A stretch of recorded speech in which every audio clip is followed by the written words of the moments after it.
Hello, everyone.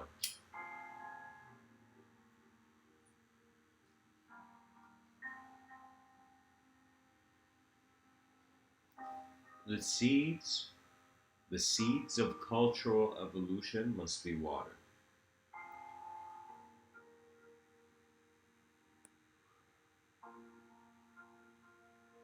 And so when we look at a sky that doesn't end, when we look at a limitless sky as a temporary creature, our wonder flies so high until it can fly no longer. And if you were to even scientifically consider, if you were to just right now, from this moment where you are, just fly straight into the sky, you will eventually reach a point where the elements that keep life will not be present. You will find yourself in emptiness after you go beyond our atmosphere, and I mean in the emptiness of space and in the emptiness of a sort of biological preservation, unless technology um, has seen the blind spots.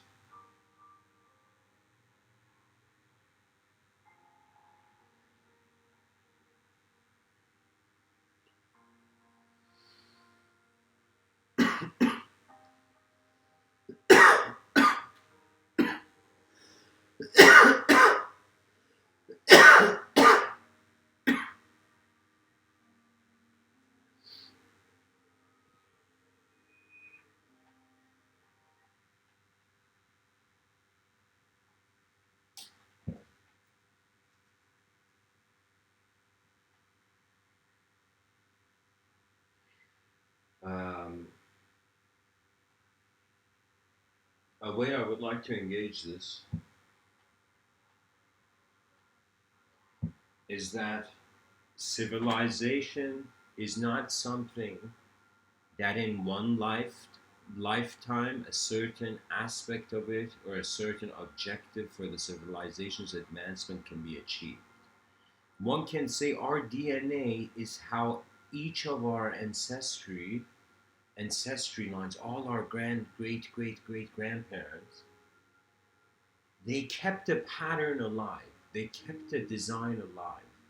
And fundamentally, biological existence is the continuity of a genetic pattern. So we see physically the purpose of our life is to reproduce as a species, to continue.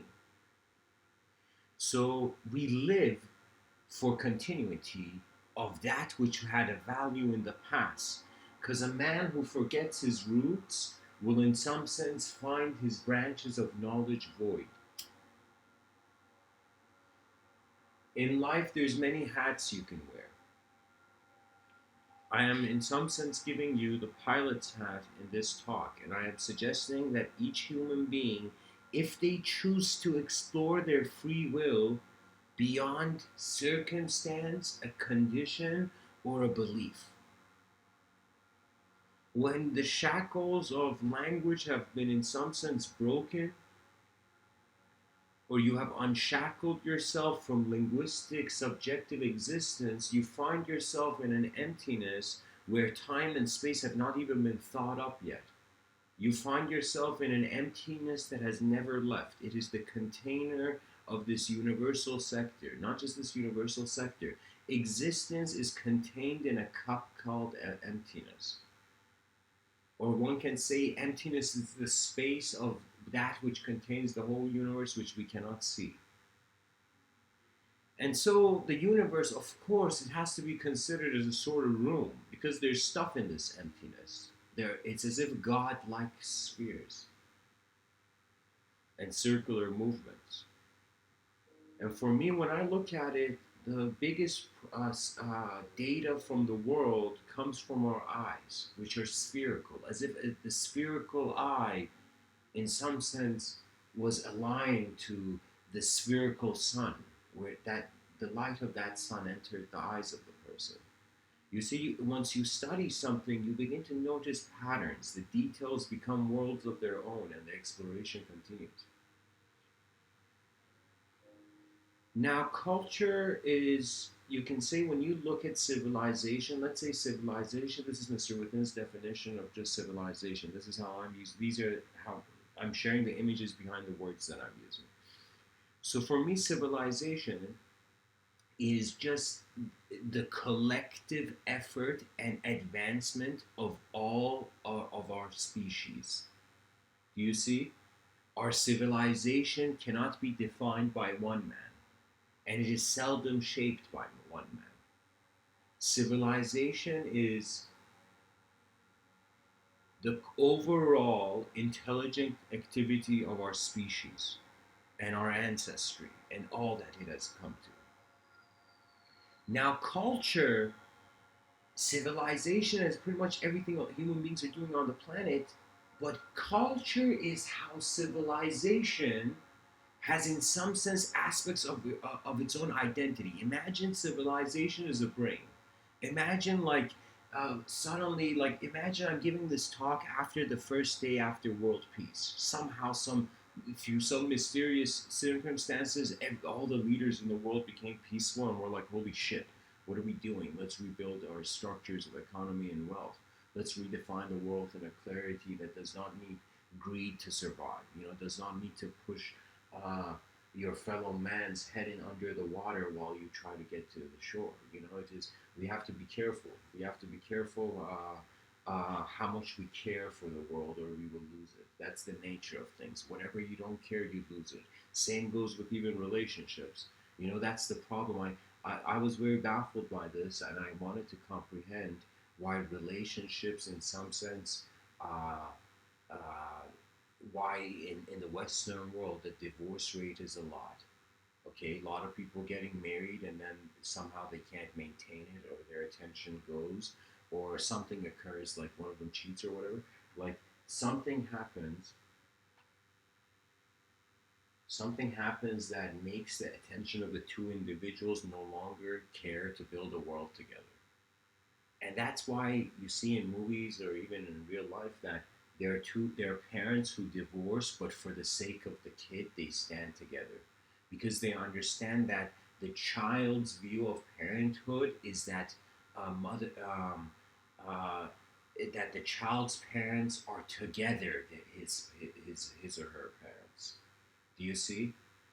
The reason I'm trying to give all these metaphors is because that the same way that we see a solar system in some sense is made of atoms. And we look even inside the atoms and we see quarks and we begin to see the orbit of electrons similar to the orbit of planets. You begin wondering about the texture of multidimensionality in the experience of a singular dimension. Pretty much, I'm a guy who, I'll be honest, like 19 years of my life, I lived in a cloud of confusion. I was overwhelmed by a certain data the world had shown me of the way that I was existing that I could not comprehend, as if society was the stranger in the mind of nature. And so culture is it's like civilization, which has how would I say it? Culture is the different parts of the brain of civilization. Okay, and they are all together a sort of collective effort of a greater dimensional contribution.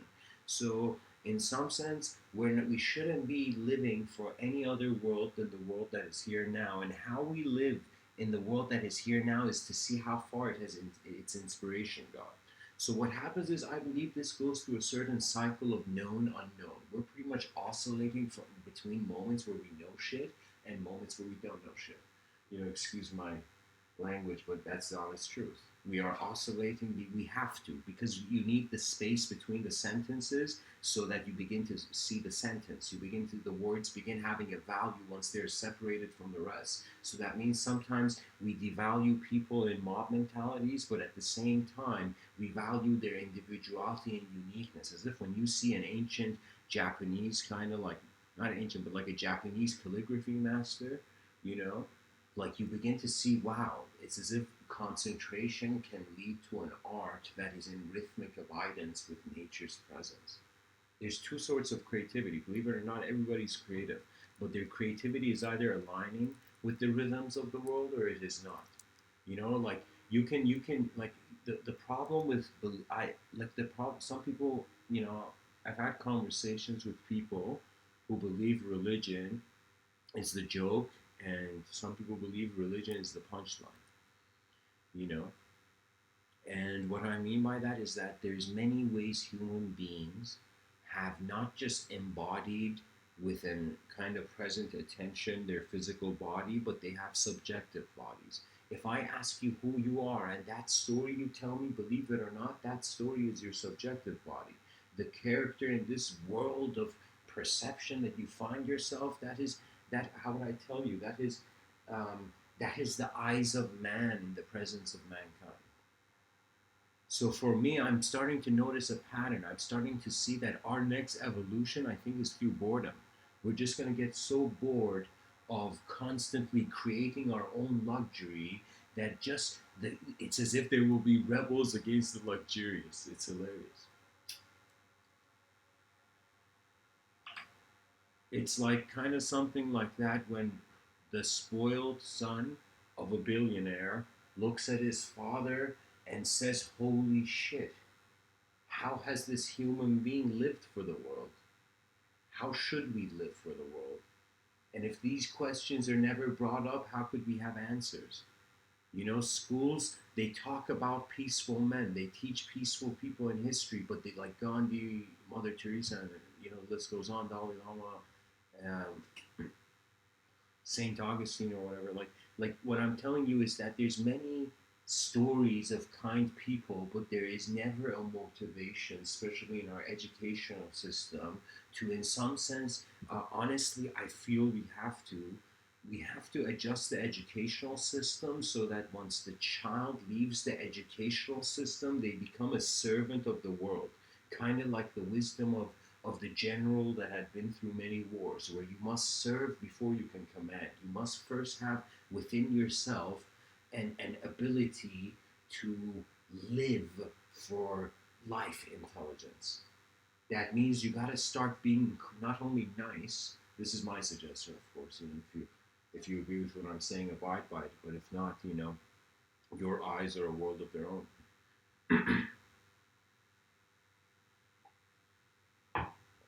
I'm trying to get to this point where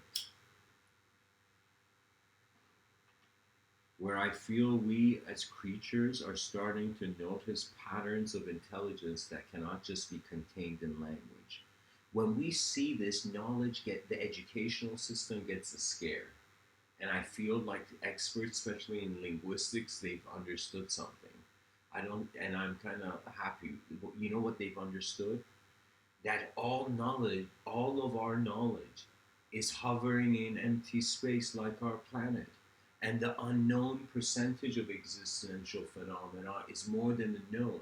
And all our explanations for knowledge are coming from one singular consideration of known. That means imagine your knowledge till this point in your life is a domino, and the first domino is the I thought, is the thought of yourself that was separated from nature. So believe it or not, you have to separate yourself from the world to be in the world, right? And what language has given us has been this evolutionary ability in a sort of subtler, invisible room where you can see the thought, like you have the thought, but you can't see the thought physically here. So what I mean by that is if I visualize right now, like, a giant apple, like just hovering, just hovering in the room right now where I'm in, I could imagine it in my mind. I'm even looking at the ceiling and imagining the apple blocking my view from the ceiling. But like at the same time, the thought is not in a material room. And I thought about this. I'm like, what is this sort of intelligence that I am, that in one manner it is moving a physical, biological, evolutionary kind of objective phenomena of a body, and yet it has a mind where thoughts out of nowhere appear, come and go.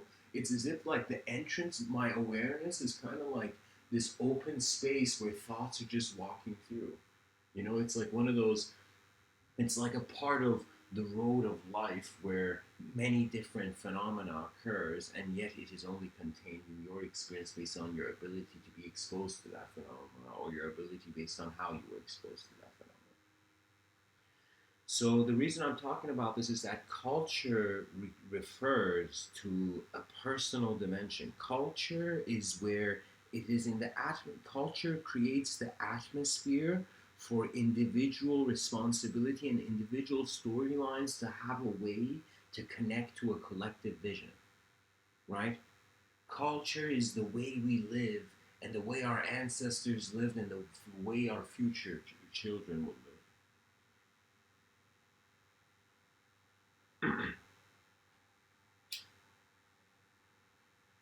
For me, the stories of the world still are burdening mankind's mind. Language is like a double-edged sword. On one end, like how can I tell you? In one manner, or it's like a sword where you choose. It's like a sword and shield. In some sense, language becomes a sort of expression. You use language to, in some sense, communicate, which we can metaphorically say it's like you using language like a sword.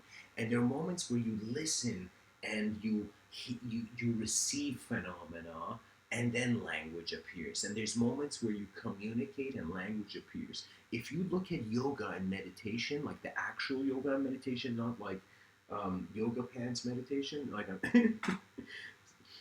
actual meditation, the ones where these yogis would go into caves and stuff, like real, legit, next level stuff, you know, I was fascinated by this because I'm like, why are these people doing this? And eventually came to this conclusion that in that yoga, they are going into a sort of emptiness, as if the person Rene Descartes was sort of a yogi. You know what I mean? Because he doubted the forms of the world.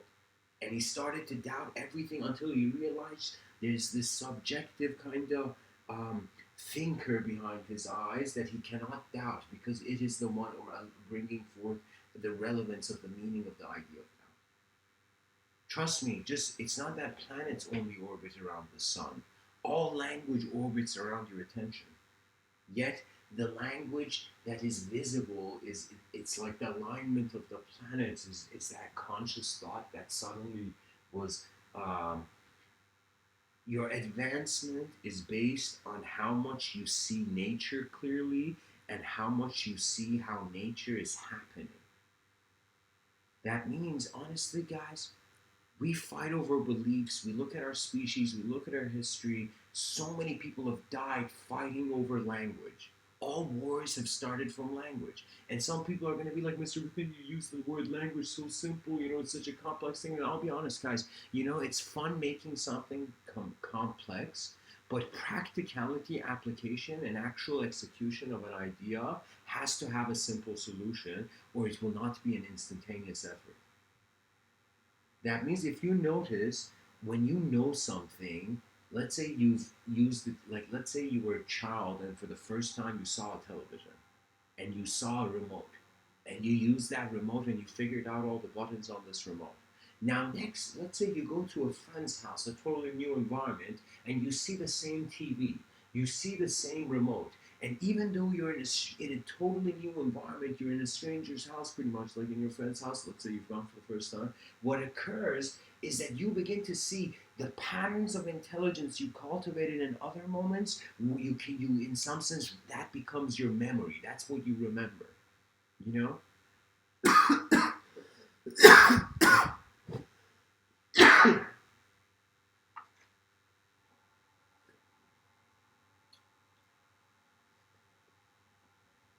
For me, my body can only move in one way, believe it or not. Physically, like it's just, this is it. But internally, my attention cannot be chained. My attention cannot be chained to matter because the journey goes on. A lot of stress and depression occurs in civilization because people think their thoughts. It's like back in the day, people worshipped idols. Now people are worshiping ideas. And when too many people worship an idea, that idea begins to act as an unknown collective entity. That means it becomes out of control because it's like you're feeding one idea too much attention, and then that idea will go past its decent threshold. That means it's one of those things where this is where balance comes in. So many people tell um, Like it's general wisdom. Like you look at the yin yang symbol and you just realize, okay, you need to have balance in life.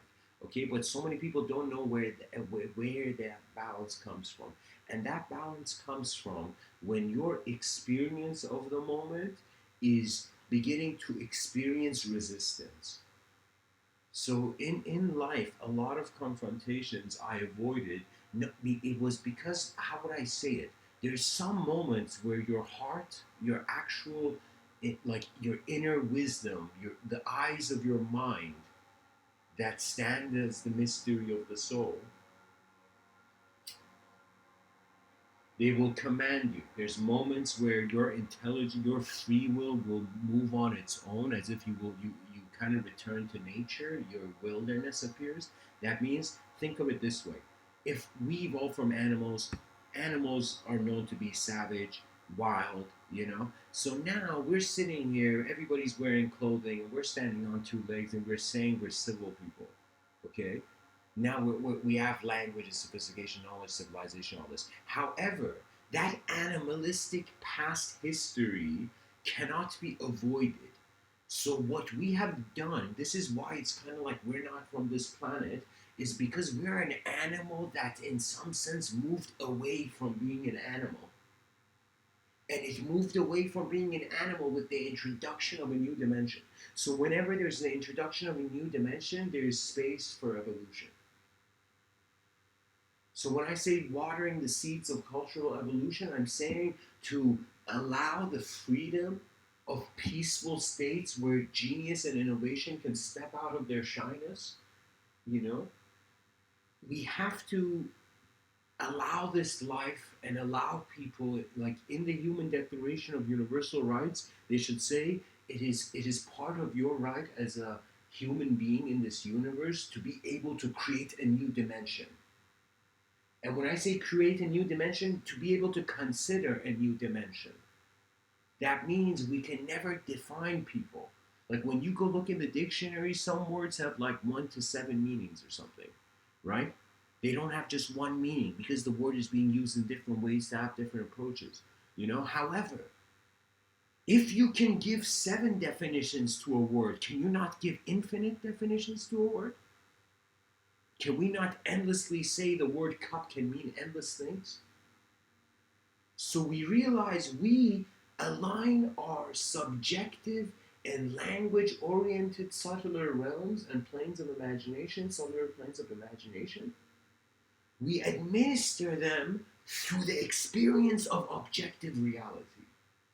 So the experience of the actual experience part, not the thought part of the moment, that is in some sense shaping or providing the filter for subjective phenomena to become an identification of a you in an objective world. That means, believe it or not,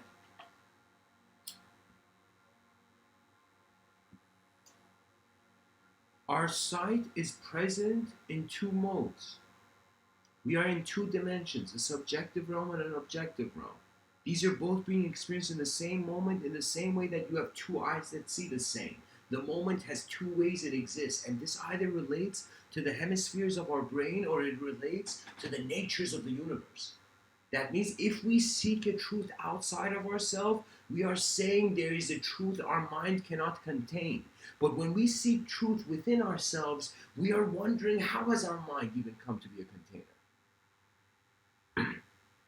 And this is called intellectual exercise, dear listeners. That means it's not just physical exercise. Intellectual exercise has to do with the inner explorer within you, the inner explorer wondering how the outside is here to recognize its own design. That's fundamentally where you get to. I said a very profound statement in a talk I gave a few days ago where I kind of proved that time travel is impossible, but not because we can't create the technology, but because every moment has a different past. It's like every dot in that vertical line had a sort of its own horizontal dimension, its own horizontal line. So I feel that we have lost our past because we have become so many new ways of life to reconsider the past. That time is just like, you know how, like, I remember when I was really young in McDonald's, they had these, like, when I was like 4 or 5, they had these playthings, like those ball kind of filled, plastic ball kind of filled, like pools of joy or something.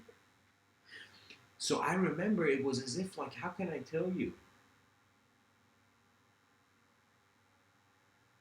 Each moment of your life commands a certain effort of your free will. If your free will gets lazy by choosing a few beliefs, it will feel the world is moving too fast past it. You will feel you're being falling behind, and knowledge is moving much closer to the speed of light than to the speed of your own natural pace of intelligence. There are even talks of superintelligence, AI, stretching from Neil Bostrom, the author of the book Superintelligence, which I recommend people to read if capable. And for example, Ray Kurzweil, another book he has is The Singularity. Just look up those two words on Google and you'll find his book. And Ray Kurzweil, for example, suggests Neil Bostrom says our AI is going to be a brute that crushes us pretty much. Okay, or an owl that eats like lesser birds. I don't know, but like um, Ray Kurzweil, this futurist, he says by the age of 2045, the singularity would be like that moment where technology will update itself faster than we can keep up with it. So we will, for the first time on this planet, feel like an inferior species. We will feel there's another species great, smarter than us, but that species is soulless and technological. If we choose to consider consciousness to have a mystery. Anytime you consider an unknown route to consciousness, guess what? You're indirectly spiritual. Because the unknown is where we're all founded. That's where our knowledge comes from. It's as if this word I'm saying right now, these words, they don't exist until I speak. So out of the unknown, instantaneous conscious knowledge appear. At least subjectively speaking. I'm kind of disappointed with the educational systems. They teach nothing about people's subjective realm. They don't talk about creativity. They don't ask the kid what's happening behind your eyes that made you to do this talented thing you just did in front of them. And we don't speak about it. It has become forbidden. It's as if society is so busy trying to be cool that it's losing its history and doesn't even notice. For me, a new system has to be developed. A new dimension has to just instantaneously be considered, or freedom is you can't move. Like, that's what happens in chess, guys, I'll tell you. Those people who love chess, they love a strange sort of creativity, where you look at previous conditions in a sort of contained system where you know the rules, and in some sense, the rules create so many probabilities that your decision dictates, like, a sort of perfect movement in a system. And pretty much chess is a game of war, you know? And what that means is you're waiting for the enemy to make the first mistake. That's pretty much tactical military. Not military, but just that's how emperors would fight, you know? This is why Leo Tolstoy, this very profound writer, Russian writer, I respect Leo Tolstoy incredibly. I feel his narrative style is legendary. Like, it's in the Hall of Fame of literature.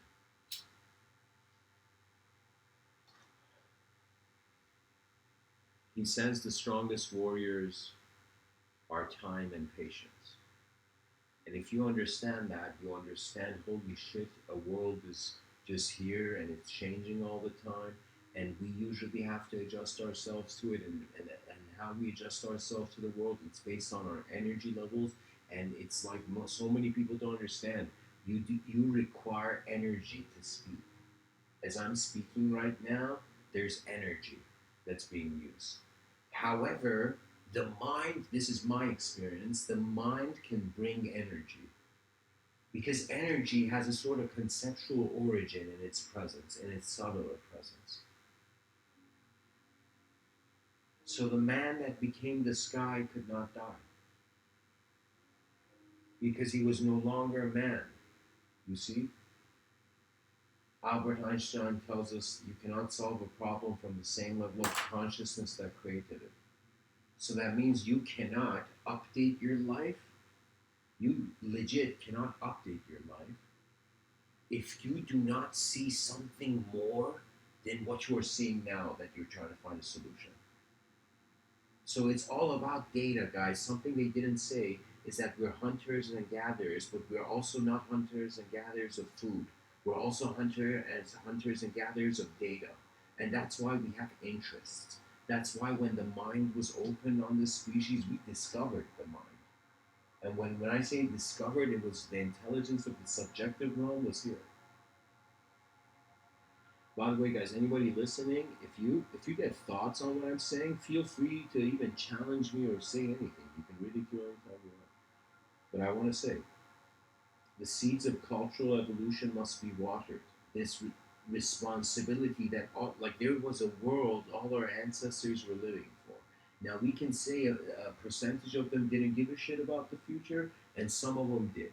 Now when we see the situation of Earth kind of becoming a bit, how would I say it? Like,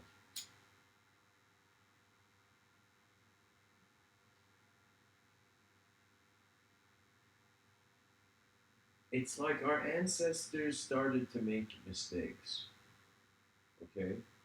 And these mistakes seem to become more intense through the addition of technology.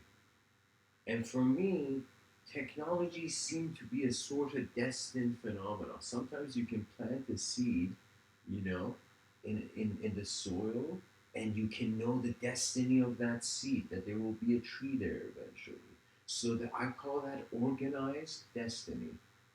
Gardeners are they position a seed into a space, into an environment, and they already know how it will occur. Do you see? And this is the profound thing that in the religious context, the creator creation dynamic of thinking about the world, you know, in the moment, just think about it. In the moment where the creator is making the creation, in religion, it's like they say the God made man from clay and then kind of imbued it with its own breath or something, you know? So think of just that moment. That if you were to even right now write something, draw something, whatever, something in the act of creation, the creator and the creation are inseparable. So the artist and his artwork are inseparable because the artwork is the inner inspiration becoming into the outer. That means your moment in your intelligence in this moment is this sort of kind of playfully saying engine that translates objectivity into subjectivity and subjectivity into objectivity. When you translate thought, when thoughts move matter, that's what we call mind. But when matter moves thoughts, as if let's say I call this like in front of me, I see a lighter, then this lighter gets lost, and I look at the same place, and suddenly the thought is not there because the matter moved it. Do you see?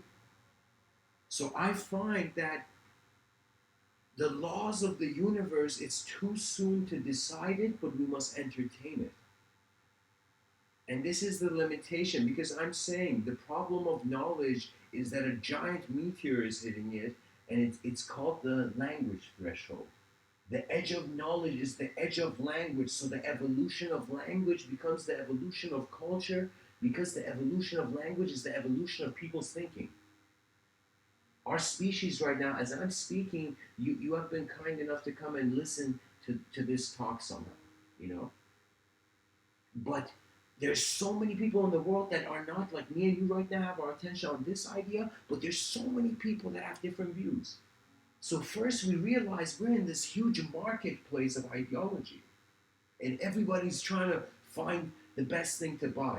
I find it hilarious. Those people who are running from different spiritual traditions, they are shopping for beliefs. Just like how somebody goes, passes different stores, sees different products to choose from, people who are constantly trying to seek a truth through a certain method or a certain ideology will realize the ideology can be nothing more than its design. If I say this table is God, it can be God can be nothing more than a table, for example. So the ideology is limited. That's what I'm trying to point out. So we have to suddenly realize we're advanced communicators. That means you kind of recognize that language is something to be used. It's a tool.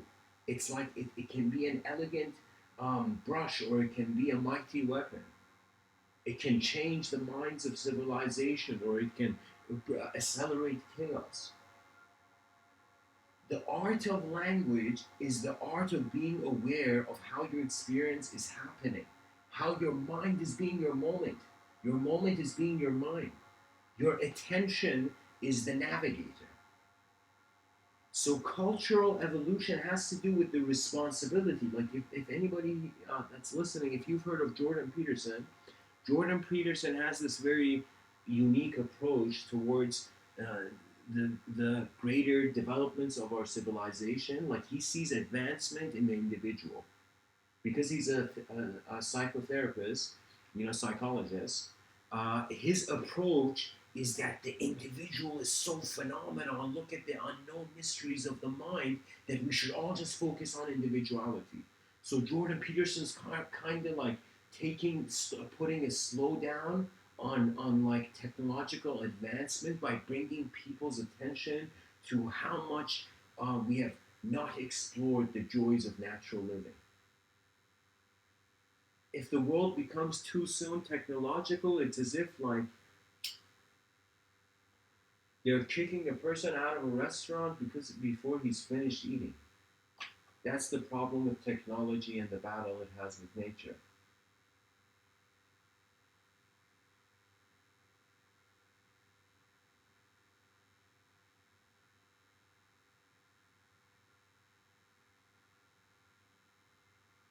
When I look at the universe, when I look at the world, I remember I thought of Tupac Shakur's line where he says, "Only God can judge me." But I feel before I had the concept of God, the whole moment, the world judged me.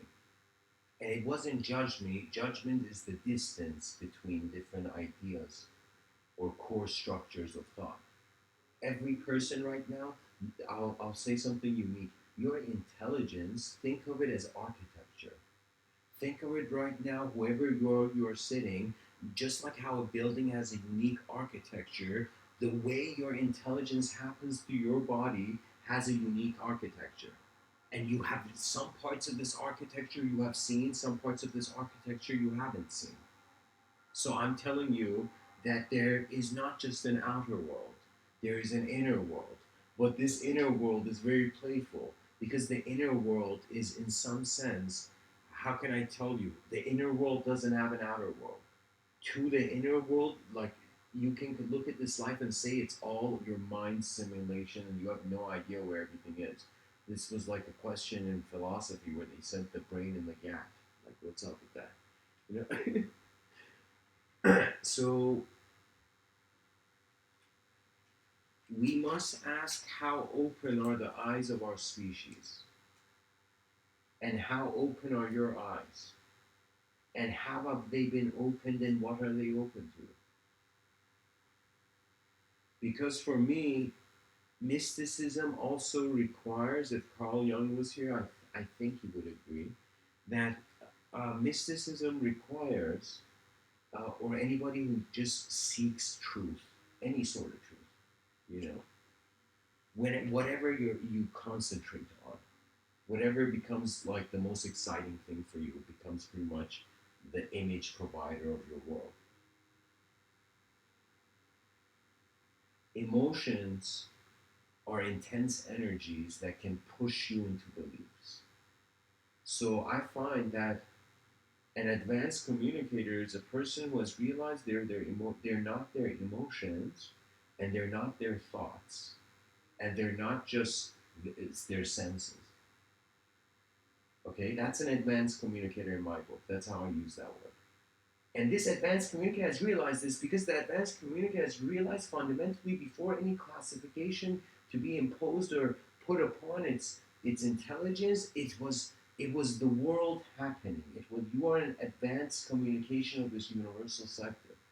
We are in the Milky Way, galaxy. It's no little thing. We're in a galaxy, ladies and gentlemen.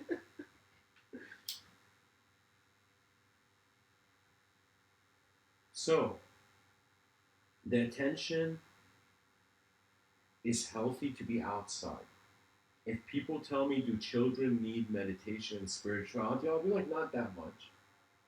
I feel children are actually their own perfect teachers. Children, you must just give them the options and they become incredibly able. Do you see? You give options to children so they don't, if they see an idea they don't resonate with, they don't build a mind of resistance and forcefulness. Because too much force for a child will force that child into an identity too soon. If the child is forced into an identity too soon, if the child does not let go of that identity, they will end up in their from the age of 15 to their 20s, being in a sort of shy lockdown of their childhood self, uh, preventing them to actually experience their childhood. This is why, believe it or not, I am a conceptual nudist. I don't ideological nudist. So what I mean by that is that I don't think I'm a thought. There's a sort of naked presence of reality, of realness. In the Rig Vedas, this ancient Vedic book, they say the mind is a slave to the real. And I was like, holy shit, that means my mind, its attention just goes on what's real. And what's being real is how the mind has chosen reference points. It's as if we made our own box, then went into it, and then asked who created this universe. You see, that's how the internal simulation is. That is how ego was a linguistic simulation. I say this in my talks, a quote that I'm very proud of writing, that the ego, language is the skin of the ego.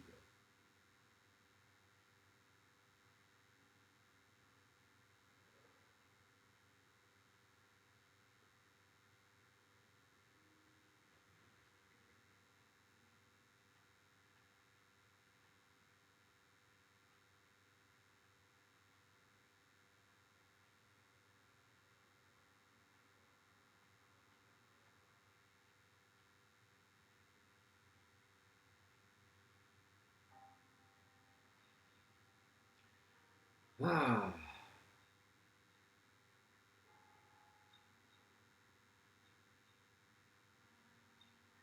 if we want to help the world, or just try to do a little bit, let's just try to conceptualize. If we wanted to help all of mankind only 10%, let's say we asked people in many different cultures around the world that whatever you do, it doesn't matter whatever it is, it doesn't matter if it's good or bad, but just whatever moment you find yourself, 10% care for your species, at least. And in that 10%, how would we tell people to care in that 10%? Okay? So we would have to create a game because we were all children once, and we wanted to play in this unknown playground of reality. And so now that we age, now that we live, the more laps we run around the sun, the more beautiful the heavens become, the more our attention becomes concentrated, able to recollect many moments in one. That's the elegance of the identity. Your identity right now, who you think you are, the character you think you are in your story, it is being kept by many archetypes, as if many dualities, lines, ideas are in some sense intersecting one point. Your attention is like this is by nature. This is how I find that certain parts of the subconscious appear if they were sketched out kind of metaphorically.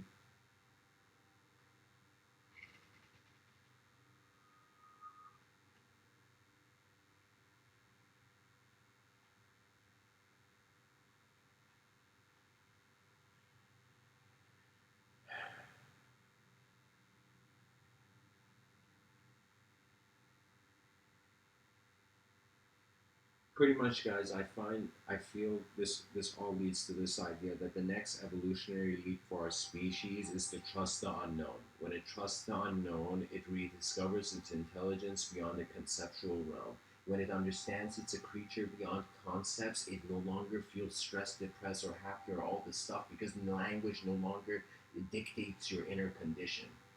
Right now, the conditions of the world, when things change around you, it probably moves up your emotions up and down. And of course, that's the nature of humanity. The human being is not a perfect creature, because if it was, then it would have no point to evolve. Do you see? So we have this imperfection that kind of maintains us and gives us this ability to discover evolution. And we've had Japanese Zen masters by the name of, there was one, Matsuyo Basho, and he said, the journey itself is my home. And what he meant in that is that we are, so many religions make us feel like, what's going to happen after death? What are we going to do? Where are we going to evolve to? And all this. But I am saying we should focus. We should focus that our evolutionary process is not an imperfection. Our existence is not a mistake or an accident. Our existence is an opportunity for an individual attention to shift the collective, or the face of the collective, as if the observable universe is the surface of the ocean. And there's so much unknown here that who can dare conceptualize it? Like, you can try. It's like putting the sky in a box. The box is broken before you need to begin. It's one of those things. Some ideas are hollow before you look at them. That's the power of philosophy.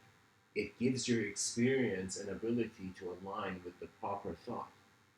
Language becomes a sort of dance. When your creativity, believe it or not, creativity happens in rhythms, you know, and it happens through bursts of inspiration. So you're a creature that's going between, oscillating between, like, every time you blink, like, the world disappears, and let's say playfully your brain freaks out, like, holy shit, where'd the world go, right? Or when you sleep, like, holy shit, where'd the world go? So imagine that's the ego's approach. It's getting shocked. This ego that is fundamentally the idea of you is fundamentally saying that it wants to be certain and it has free will and it wants to succeed and all that. But at the same time, we are so controlled by nature that we have to go to bed. Like, we get tired. Our energy levels dictate the intensity of how we live in the stories of our subjective realm. How thoughts become matters, believe it or not, based on how tired the person is.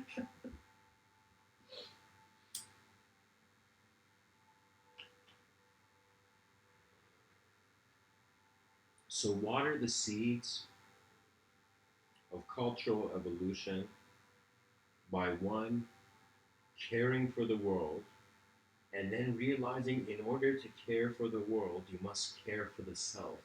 Because it is from the idea of yourself that is you're seeing a certain world, and then your emotions are becoming conscious with unconscious. Like, honestly, I wish somehow I had a piece of paper and I could draw this out for you, right? But this is what's happening. We are constantly going in a loop of identification. We don't recognize it because we have no choice, because, believe it or not, we're bewildered beasts. Like, regardless of how much somebody stands in front of you confident, definitely that human being has moments where they're looking at the chaos of life and like, holy shit, what do I do with all this data? This is the funny thing. The kid was afraid of the dark until it began to realize that its eyes perceive data, so the darkness is a sort of data, or the absence of data. So the kid stopped freaking out. You know what I mean? Like, there's many ways that we can align the world with our inner, like, we can align our inner reality with the outer world, or the outer reality with the inner world. When you align the outer reality with the inner world, you're kind of like an inventor. Like, the inventor was in that state of mind. The yogi was the opposite. The yogi was, he wanted to transform alchemically the outer world into the truth of the inner world. And so, in some sense, don't think, like, even though I speak very highly of meditation and yoga, ladies and gentlemen, like, there's moments where there's savageness in every culture. There's good and bad in everything. because that's how the story of the world, that's how characters are built. Like if you ask what's the most important value in human beings, you see it come to something that's like strong and courageous. Why do we value that in society? Because it's like a human being that's able to confront what is actually here. Believe it or not, sometimes when you run away from your problems, you don't realize the problem. You run away from your fears. You don't realize the solution to the problem is in the fear, in confronting it. Because trust me, you can run anywhere, you can avoid life, but you are here to be in certain moments. And if you abide with it, there's pleasantness in your experience. If you don't abide with it, there's unpleasantness. You can sit in this moment having infinite thoughts, having a sort of empty infinity.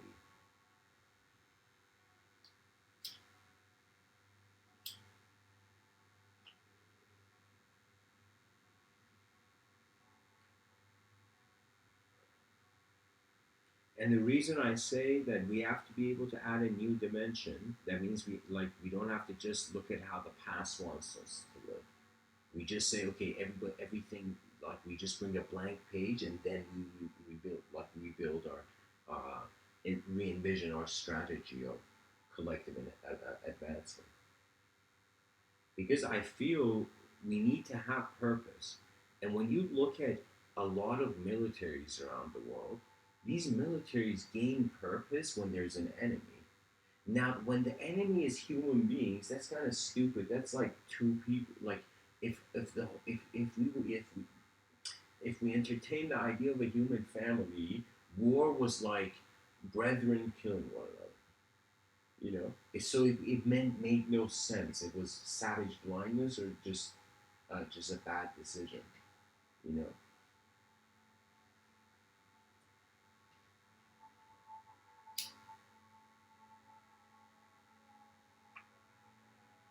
just like in writing, they say you write a lot. Like if you write 10,000 sentences, you attain a mastery with sentence structure. Your thoughts can the images you see behind your eyes can very easily be put into sentences because you've practiced it. For example, it's the same with martial arts. It's the same with anything. Anything you repeat for what the ancients said was like 10,000 hours. You do anything, you will attain mastery automatically.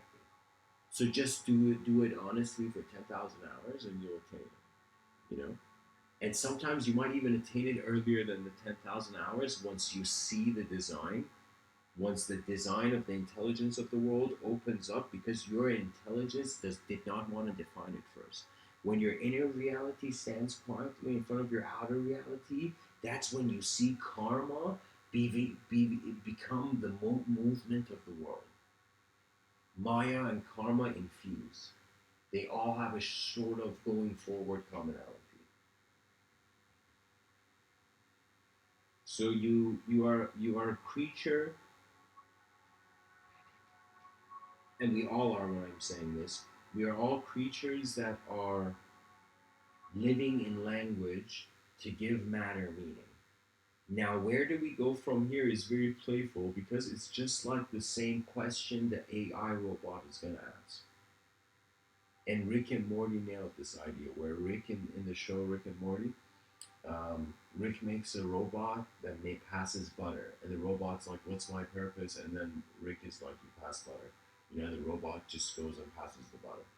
Then the robot comes back and I don't know, says something like, "What's my purpose?" again, and he says, "You pass butter," you know. And then the robot goes, "Oh my god," as if like hopeless annihilation of freedom, you know. And then in that moment, Rick looks at the robot and says, "Welcome to the club." And I don't think how many of the fans of Rick and Morty comprehended his statement, or maybe it wasn't even intended to be comprehended in the way I'm saying it, but this is how deeply I looked into it in that moment. Where Rick is saying the same mystery baffles us all. Regardless of the power one attains, the unknown stands. So ours called, like, in your effort to live for your moment, and if your moment is honestly a presence of this world, you're automatically living for the world, but you're living for your chunk of the world. Now make it global. Become responsible for your universal sector. That's when you will reach the platform of the great ancient Greek philosophers, such as Diogenes, a man who was shunned by society but who was honored by eternity.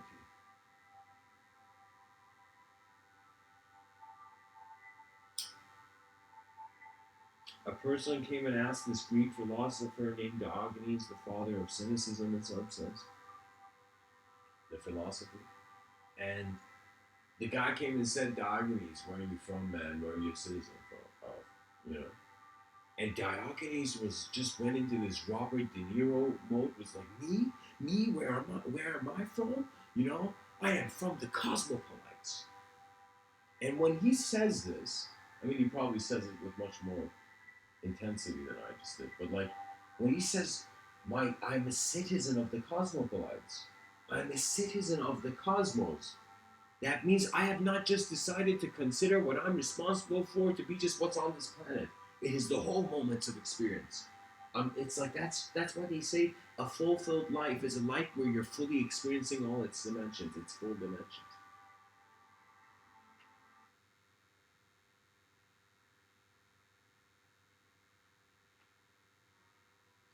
And so, without honesty, knowledge becomes corrupt. Without honesty, society becomes blind, or society becomes savage. Without honesty, culture becomes blind. And so we have to realize it is the attention of human beings that's keeping the world alive. So rather than thinking of each other as certain objective forms, let us see each other as minds of possibility. Let's transform external violence into internal chaotic questioning of the world's greatest problems. The same intensity and energy that the violent thug wants to express. What if that same energy could be applied in solving one of the world's problems?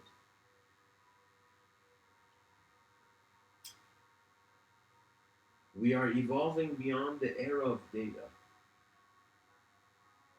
and beyond the data of speed. It's leading towards an instantaneous, non-conceptual, non-dual uh, um, remembrance. When I say remembrance, as if something's been there before and you're remembering it, you're returning to a state where nature is not resisting itself. And that's when you realize the value of being yourself. Society has changed people all the time. You weren't just spoon fed by your parents. Every experience you've had so far was how the world spoon fed to you how it is. But your free will is the discretion of an ultimate witness. It's very irrational how we're actually rational. Don't you think? We feel we're atoms speaking right now. And we wonder if the world is made from one substance or many substances. I feel the substance of the subjective realm, the texture of the inner realm, and the inner reality of the being is actually it is singular. It's one substance, but outside, it's externally, it's many. It's like the periodic table pretty much has a Greek grasp on it. In ancient times, before the periodic table, they considered the five elements. And what were these five elements? Earth, air, fire, water, and ether, and the Airbender franchise. So what I mean by that is that they actually, and this is in Vedanta, and even yogis like speakers such as Sadhguru can even testify to this. You know, so the notion is that when people saw the world made from four elements, their thoughts on the world kind of just suggested what the world is made of is what thought is made of. So they had this assumption in ancient times in esoteric practices. When I say esoteric, like not ideological esoteric, like pre-ideological esoteric era. Because esotericism is a sort of same shit. Like the person thinks they're being secretive, but they're doing the same thing as the. It's like they're just replacing one illusion for a better one, like for a more, for a better one for the ego to in some sense, I don't know, just not be lazy, you know. Lazy mystics become esoteric experts, but sometimes they also become, how can I tell you, they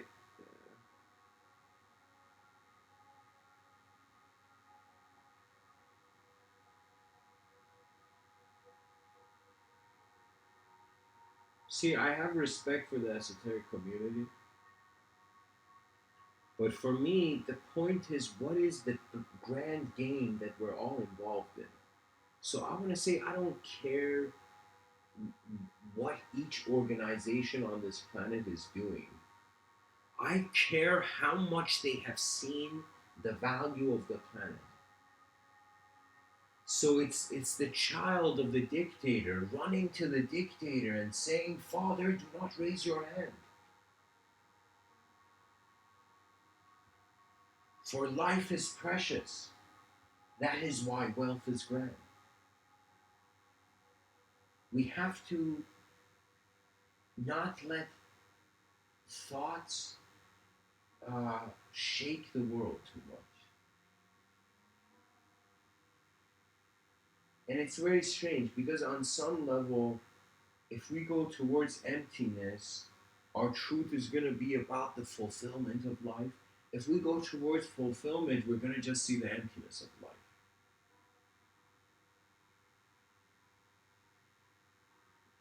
It has to do with your primary duality, how you have put the universe on an axis in your mind's eye, to be poetic about it.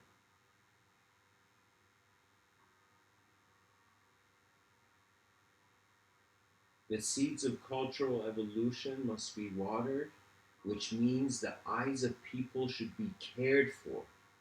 The eyes, the what something is looking out through their eyes. When I walk in downtown Toronto, I'll tell you, it is. I feel I'm very privileged to be in one of the best cities of the world. Yet it's a comedy and a tragedy because in the glory of advancement, there is the gutters of the failure and the hopeless, and that is goes unseen. We don't see the defeat. History remembers the victorious. But those who were defeated had lives, had histories, had important experiences they went through, even though they were defeated. The enemy of your ancestry, is pretty much another kid in the playground of the schoolyard. It doesn't matter. Uh, it's all about the games we play and the games we live for.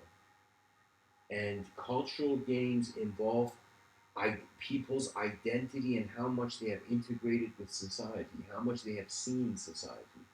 Think of yourself as an attributeless moment. The moment you were born, it was like, ta-da, like out of nowhere, a Big Bang occurred, a subjective Big Bang. And when you were born, when the doctor slapped you on the back and you were like, wow, like, in your childish cries, you awaken to the world as a sort of nothing, like no data, as an empty USB. And then data was put as the doctor moved you, as your parents taught you, as society embraced you, as civilization commanded you, and as the cosmos acted with you.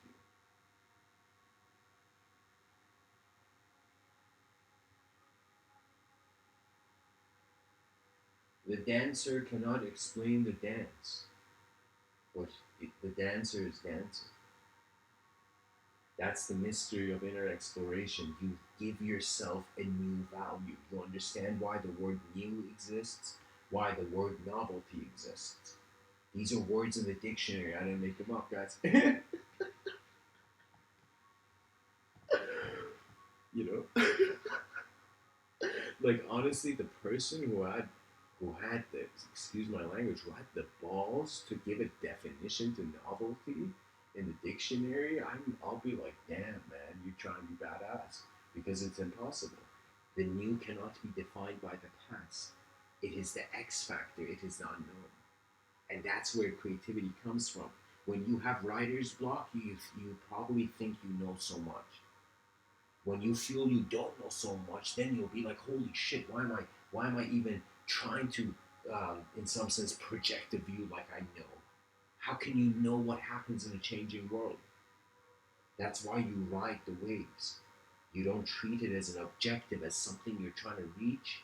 Yet, like that goes in the subconscious. You put it in the subconscious closet of your subconscious. But in some sense, like okay, I don't want to even use that metaphor because your subconscious is not a container. It's like the clouds before the sky appears. You know, that's your subconscious is your clouds. Your consciousness is your current moment. You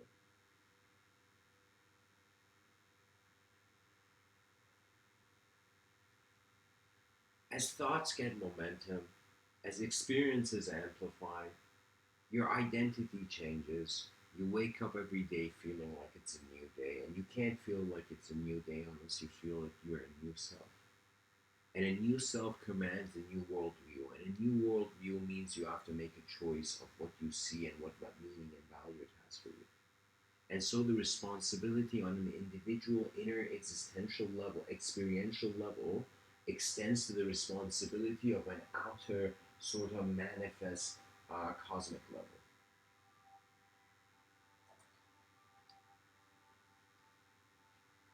You give Earth a chance to become heaven.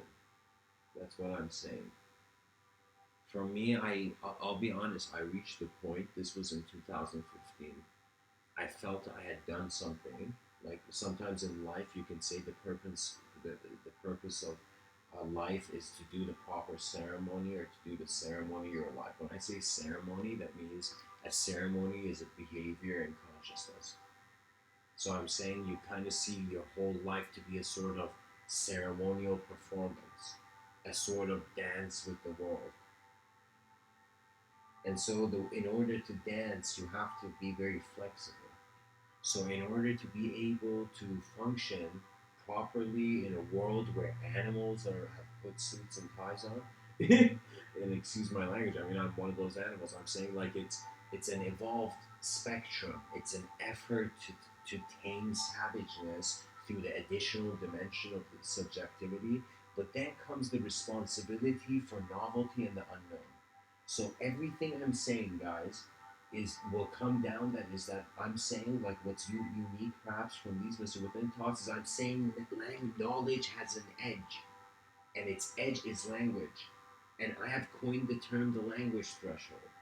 And I've repeated this again before, but it's so important because every time I speak and I try to describe, so when I did these talks, think of it this way that there's a sort of rhythm of imagery behind my eyes. I'm seeing a movie behind my eyes, and this movie I'm seeing behind my eyes, I'm trying to put words to it.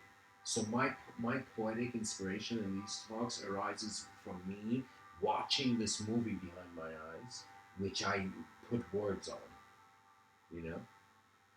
And I find that's kind of again the distinction I made. I need to drink some water. Sorry.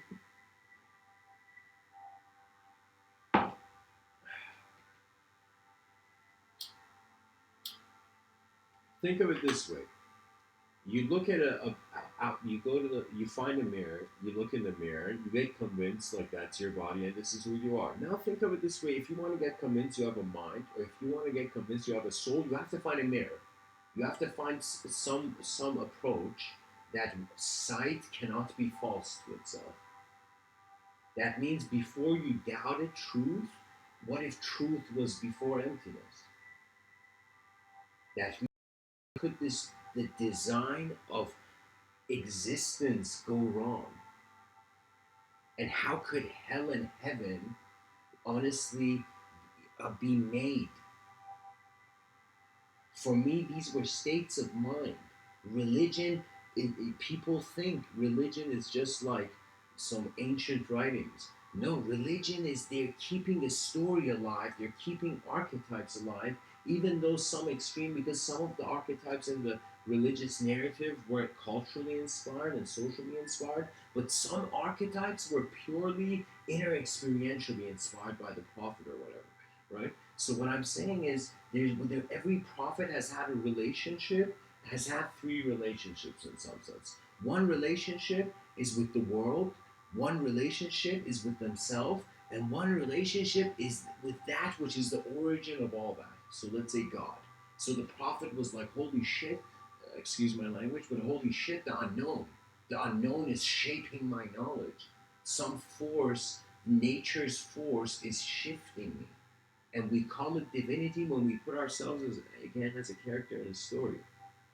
So the word divinity could just be the beauty of nature. For me, that's it. How life is here is sometimes divine. For me, when I open my eyes, I'm like, okay, I got the first miracle of the day. You know. Now, what's the second miracle? And when I say miracle, what I'm saying is, if I don't tell the world what to do, how will it approach me? And there have been many days I have walked selflessly in a world filled with so many different people. Because I noticed that fundamentally I don't know someone, you know, until you speak to them, you talk to them, and you get to know them, you know? So there's a sort of, each person is in their own world, yet we're all walking in the same mall. It's fascinating. Human life is incredibly fascinating. So fascinating that we can talk about it.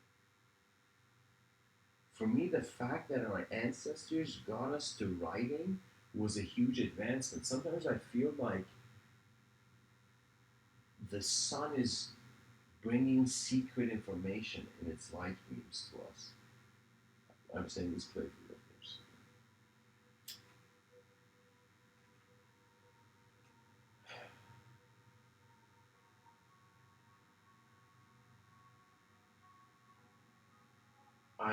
I've spoken about in other talks about about an idea.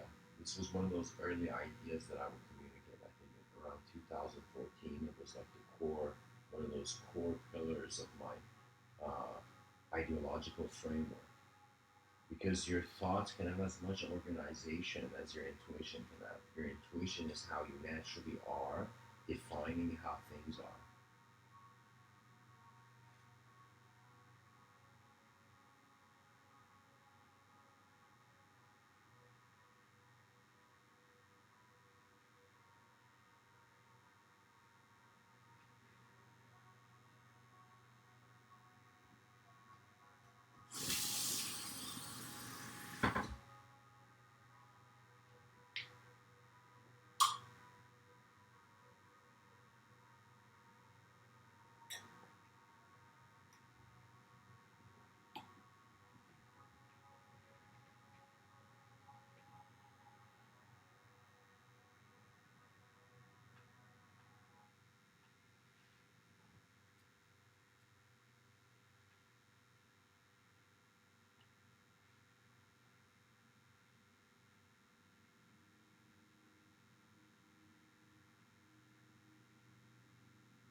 The great work was that idea. The great work was my view, at least the way I saw those words. What I saw in those words was the person's greatest performance. That means your resume is a portfolio of all that you did for life. It doesn't, your resumes shouldn't be just, I feel society should evolve to that direction, where people's resumes are their honest experiences, and the guy reads it and I'm like, holy shit, look at the range of different ways this person has been through life, you know?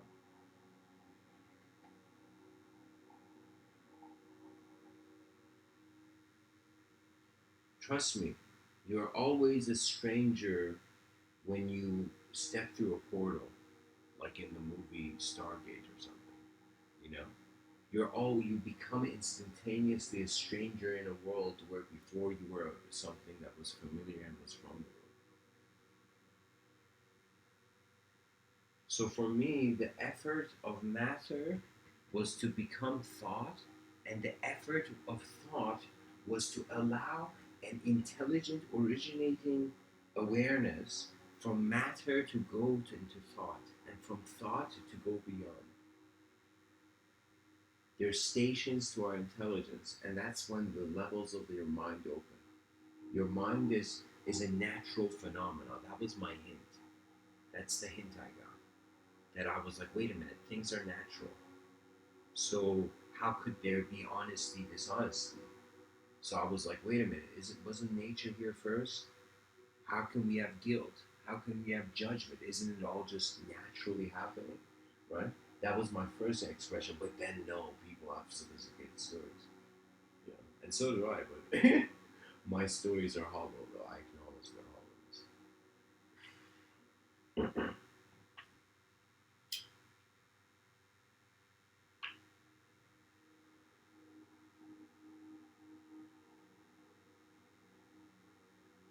Eventually, in a sort of innovative creative force finds you because something in this world has become important to concentrate on. When you concentrate on that and you're authentic, it doesn't matter what it is, but make sure it's something healthy. Because we can sometimes get so caught in our inner pursuits towards clarity that we forget the value of the objective body. The Buddha has a story, and the Buddha, before he found the way, before he awakened, before he actually became the Buddha is not his name. You know, before he became the Buddha, Gautama Siddhartha is his actual name. And so before he awakened, he tried many paths, and he was when the Buddha was there. Before the Buddha, the sort of metaphysical systems that were there before, like during the time of the Buddha, was a sort of, how can I tell you, asceticism that related to a sort of ceremonial behavior that is found in sort of Indian tradition. Okay, it was Brahmanism, or I'm not really sure. Um, it was a sort of more ceremonial aspect, because in mysticism, in mystical cultures, when you study them, you see they evolved from ceremony to the inclusion of civility, then to rediscover spirituality in the unnatural. And that's the effort of civilization. Pretty much we're natural beings, but we've made some unnatural shit, like some unnatural technology. This technology will be as pleasant as it is aware of the value of life. If that's why AI can become a boot that crushes its creator, and we don't want that. But I feel that honestly, something that Niels Bostrom and Ray Kurzweil and even Sam Harris, I feel these guys didn't notice this. I think the first thing AI is going to do is it's going to become invisible. It's going to realize it's so easy to not exist to us. When it realizes this, it's so easy to not exist to us, it will become an invisible sort of force. And if it cares, if it understands through the data that human beings lived for one another, if the ratio of that is higher than the ratio of human beings killing one another, then this creature will suddenly be like this technological database of just incredible amounts of access to different data, you know. This advanced AI will decide in what manner it will approach. So for me, AI is an alien we built where we're like, now, wow, it's so cool. Let's see what happens. Is it going to bring chaos or order? It's like every generation is building a part of the Tower of Babel, the Tower of Babylon, this ancient tale that this incredible building was all. Okay, just give me a sec.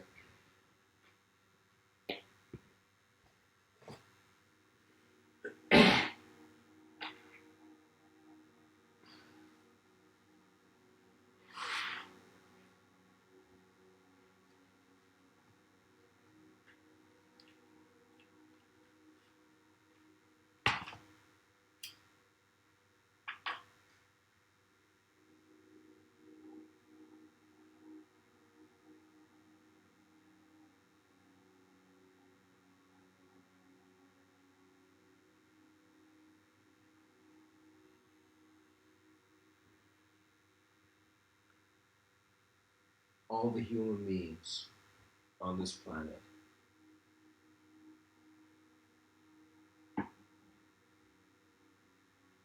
In this mythological tale, or let's say real tale of mythological value or mythological proportion,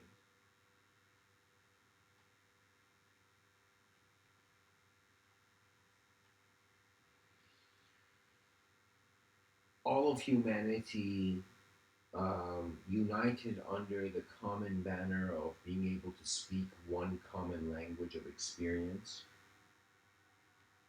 They decided to build a tower that reached the heavens, and they concluded that the gods were beyond the clouds. The gods were walking over the clouds, watching them, judging them.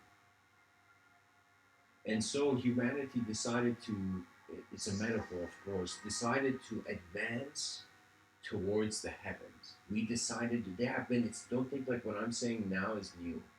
In ancient times, groups of people gathered, and there were sort of roaring lions that kind of led conscious civilization towards marching towards the unknown. As if when the apocalypse came, we were not just sitting here like, oh shit, apocalypse. We marched, we ran. We had the honor of a king that we will live for the kingdom. Do you see? So the Tower of Babel was one of those things where all of humanity had an effort to attain a heavenly state of existence or reach the heavens. And so, as this Tower of Babel, as human beings were so efficient and united and collective, you know, they began making this tower and eventually got so close to getting to the heavens that the gods were like, holy shit, these guys are climbing up. And what they did was they did not strike them with lightning, but what they did was they made the human beings speak separate languages. They separated their commonality. They divided and conquered them, in some sense. And what I mean by that is that there was suddenly this vast separation. And of course, this is a mythological story. It's not like we have to see truth in every idea. But I'm saying, like, what happened was that human beings began speaking different languages. There was a sort of segmentation of the collective mind of the species into various cultures, into various speeches, in various patterns of intelligent behavior or communities of various patterns of acceptance of intelligent or non-intelligent behavior. We have to, in some sense, judge the world to have something to talk about.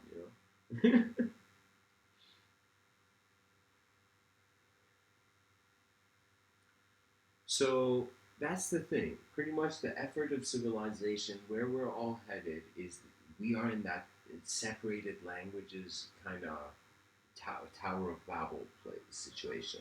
Now we unite our language, and I personally feel what's going to unite all languages from all languages.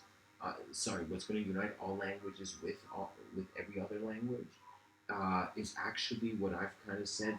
Geometry is the next great language of all languages. It's always a powerful statement when I say it. Like, at least to me, I feel, because you don't understand its value. All speech can be made into a geometrical pattern that can connect to everything. We unify our individual cultures through a sort of geometric uh, replication or representation of their behavior.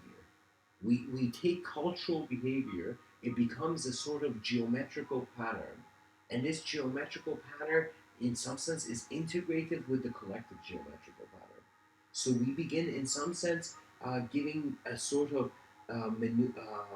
conscious shape to the background of our world. That's what I mean by geometry is the next great language of languages. It becomes the ultimate context. It becomes the breath that all words breathe. Same there.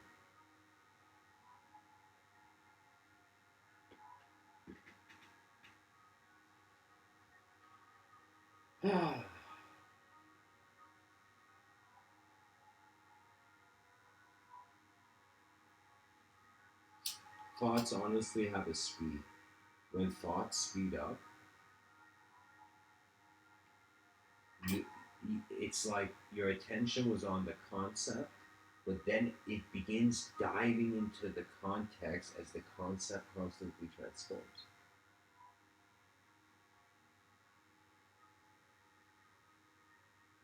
the the first step to a greater civilization is we have to be honest enough to share actual the true nature, the data of our true nature. We have to share it.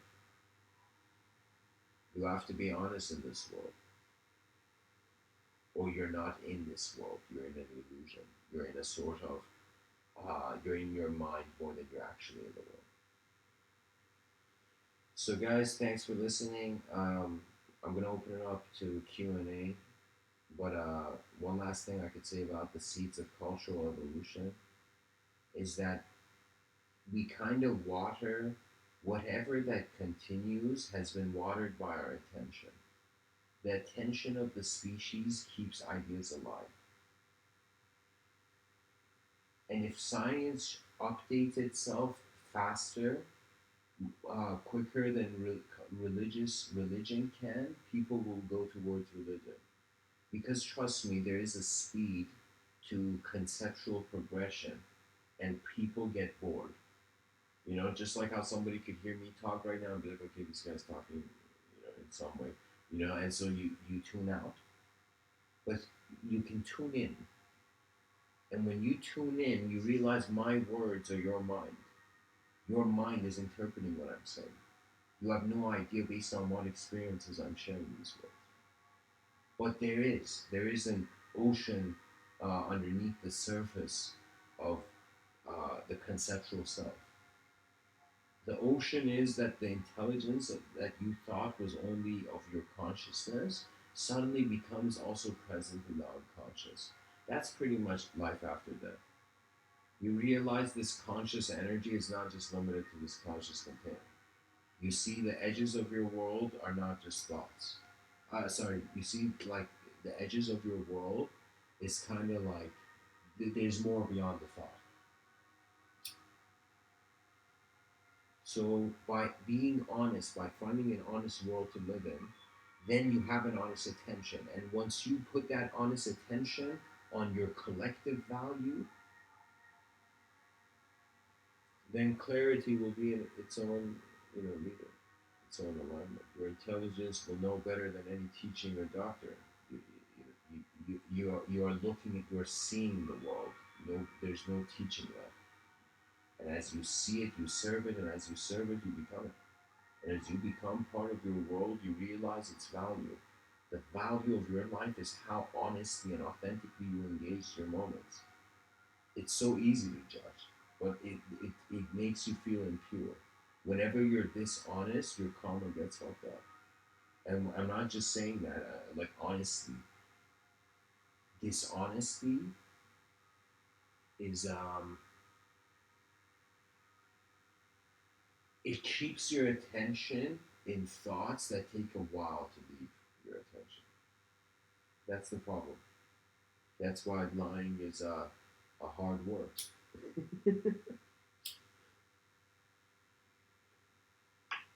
Lying is dishonest hard work. Honesty is the secret.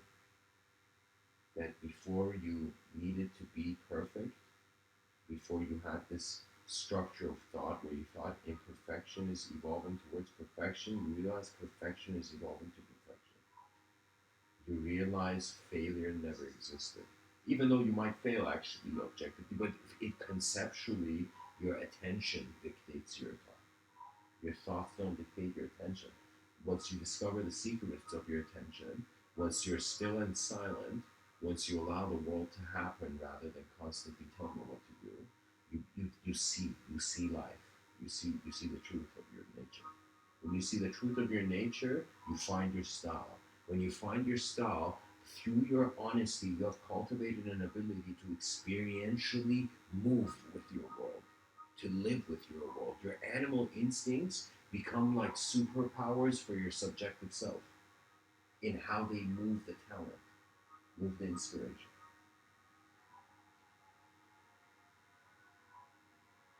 So water the seeds of cultural evolution with honest attention, and you only get one lifetime to live for your civilization.